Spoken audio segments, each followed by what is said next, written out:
Veg revision की मांग को लेकर बीएसपी के 8 कर्मचारी यूनियन 29 और 30 जनवरी को बड़ा आंदोलन करने जा रहे हैं। प्रबंधन को अपनी मंशा जाहिर करने के लिए संयुक्त ट्रेड यूनियन भिलाई इस्पात संयंत्र ने शनिवार को मुर्गा चौक में 1 घंटे का प्रदर्शन किया और प्रबंधन के खिलाफ नारे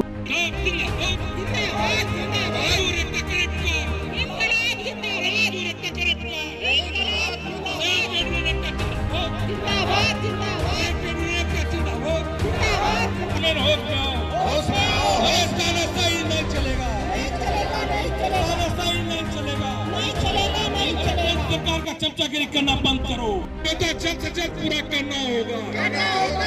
ठेका मजदूर का वेतन समझौता जल्द से जल्द करना होगा। ग्रेजुटी में संशोधन नहीं चलेगा। ग्रेजुटी में सीलिंग नहीं चलेगा। ग्रेजुटी में सीलिंग करना बंद करो। प्रचार करना बंद करो। अफोर्डेबिलिटी नहीं चलेगा। अफोर्डेबिलिटी लंबित वेज रिवीजन को पूरा करने की मांग को लेकर बीएसपी में शनिवार को मुर्गा चौक में संयुक्त यूनियन ने 1 घंटे का प्रदर्शन किया और जमकर बीएसपी प्रबंधन एवं केंद्र सरकार के खिलाफ नारेबाजी की। वहीं इन मुद्दों को लेकर सेल स्तर पर 2 दिवसीय हड़ताल 29 जनवरी से 30 जनवरी तक करने की बातें भी श्रमिक नेताओं ने कही। संयुक्त यूनियन के नेताओं ने कहा कि सेल कर्मियों के वेतन समझौते के लिए एमओयू होने के 2 वर्ष बाद भी वेज रिवीजन पूरा नहीं होने एवं ठेका श्रमिकों का भी वेज रिवीजन जल्द पूरा करने के लिए ट्रेड यूनियन प्रबंधन से लंबे समय से मांग कर रही है। प्रबंधन द्वारा कर्मियों की मांगों पर मौन धारण कर लेने और कोई सार्थक जवाब नहीं देने से नाराज यूनियनों ने आज प्रदर्शन किया। आगे की रणनीति की जानकारी दी। सेल में 2017 से वेज रिवीजन रुका हुआ है। 5 साल बाद प्रबंधन एमओयू किया।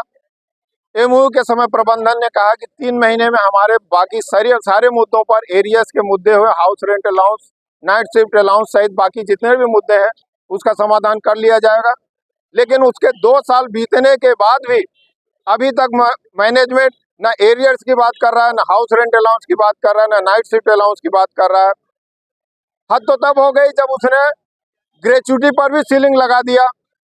पिछले दिनों बोनस की बैठक हुई। हमारे सभी सेंट्रल ट्रेड यूनियन लीडर सहमति नहीं व्यक्त किए, लेकिन प्रबंधन ने एक तरफा निर्णय लेते हुए बोनस की राशि 23,000 रुपया डाल दिया। सेल प्रबंधन आगे बैठक भी नहीं कर रहा है, हमारे यूनियन नेताओं से बात भी नहीं कर रहा है। अब हमारे सामने सेल में हड़ताल के सिवा और कोई रास्ता नहीं बचा है। कल संयुक्त यूनियन की बैठक हुई है, उसमें ये निर्णय लिया गया कि सेल में 29 और 30 जनवरी को हड़ताल रखा जाएगा और ये हड़ताल ऐतिहासिक हड़ताल होगी, क्योंकि इससे पहले इतनी तानाशाही मैनेजमेंट कभी भी सेल में नहीं आई है, जो सेंट्रल लीडर से बिल्कुल दूरी बना के रख रही है। और ये जो दूरी है ये सेल प्रबंधन के लिए बहुत घातक होगी। यदि समय रहते सेल प्रबंधन बैठक बुलाकर हमारे वेज रिवीजन को पूरा नहीं करता है तो निश्चित ही ऐतिहासिक आंदोलन होगा और ऐतिहासिक हड़ताल होगा, जिसकी पूरी जिम्मेदारी सेल प्रबंधन की होगी। कब है हड़ताल? 29 और 30 जनवरी को हड़ताल होगी, 2 दिवसीय हड़ताल होगी। पहले भी बड़ी हड़तालें हुई, लेकिन मैनेजमेंट पर कोई असर नहीं होता, ना ही प्लांट को कोई फर्क पड़ता है। तो क्या यूनियन का जो अस्तित्व है उसको भी लेकर सवाल नहीं? हड़ताल तो हुई है। पिछले 30 जून को भी जो हड़ताल हुई है बहुत सफल हड़ताल रही है और उस हड़ताल के बाद ही एमओयू हुआ है। मैनेजमेंट की मनमानी है या यूनियन की नाकामी? बड़ा अच्छा प्रश्न आपने कर दिया है। तो हम जनता को बताना चाहते हैं कि प्रबंधन की मनमानी है, क्योंकि जब हमारे पास द्विपक्षीय वार्ता समिति एनजेसीएस है, आप इसकी रेगुलर बैठक नहीं करते हैं। क्यों नहीं करते हैं?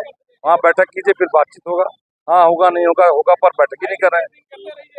एमओयू करने के बाद अभी तक आपने 2.5 साल होने जा रहा है, आप अभी तक बैठक ही नहीं कर रहे हैं। ये तो ये प्रबंधन की मनमर्जी है। सरकार के इशारे पे केंद्र सरकार जो मजदूर नीति लागू करती है उसके इशारे पे सरकार बह रही है। यूनियन जो है अपनी बात नहीं मनवा पाती और आरोप सरकार पे लगाती है। देखिए, लड़ाई पूंजी और लेबर की है।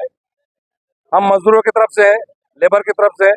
संगठित करते हैं, हम संगठित होकर उत्पादन करते हैं, प्रॉफिट देते हैं कंपनी को, और कंपनी पूंजी की तरफ से लड़ता है, वो अपना पूंजी बचाना चाहता है।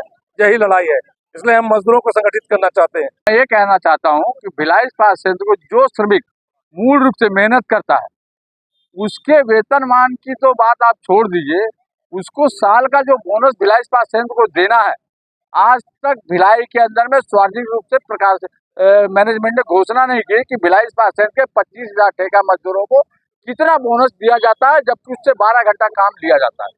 मेरा पहला प्रश्न है।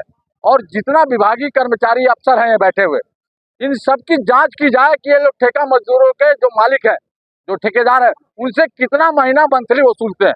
यूनियनों के ऊपर आरोप मढ़ने की बात है, वो असल में गलत है। यूनियनों की कहीं कमजोरी नहीं है, एकजुटता में कोई कमी नहीं है, लेकिन ये सरकार जो है कहीं भी किसी की आवाज़ नहीं सुन रही है।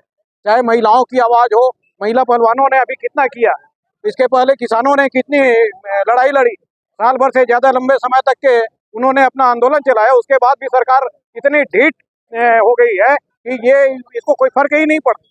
असल में ये बड़े उद्योगपतियों टाटा अडानी अंबानी के हाथों खेल रही है, ये उन्हीं के हितों को साधने में लगी हुई है। आम जनता को केवल वोट के समय वोट के का जरिया मानती है, उनके हितों पर कोई विचार नहीं करती। और कर्मचारियों को तो पूरी तरह से इन्होंने टारगेट कर रखा है, उनकी सुविधाओं को पूरी तरह से खत्म कर देना चाहती है और बड़े ये सार्वजनिक उद्यमों को ये अडानी अंबानी के हाथों सौंप देना चाहती है। इसीलिए हमारा वेतन समझौता आज तक के नहीं हो पाया है। 7 साल से ज़्यादा हो गया, लेकिन अभी तक वेतन समझौता नहीं हुआ, ये दुर्भाग्यपूर्ण है।